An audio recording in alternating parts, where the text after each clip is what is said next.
ह्या ढोल पथकामध्ये काय येते? ढोल वादक यांच्यामधला रिलेशन काय असतं?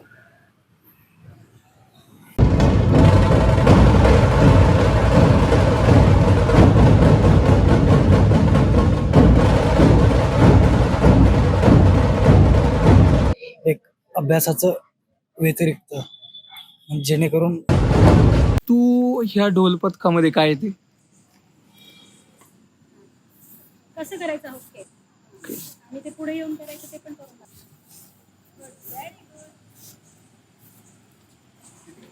पहिल्यापासून आहे तसंच चालू ठेवायचा प्रयत्न केला.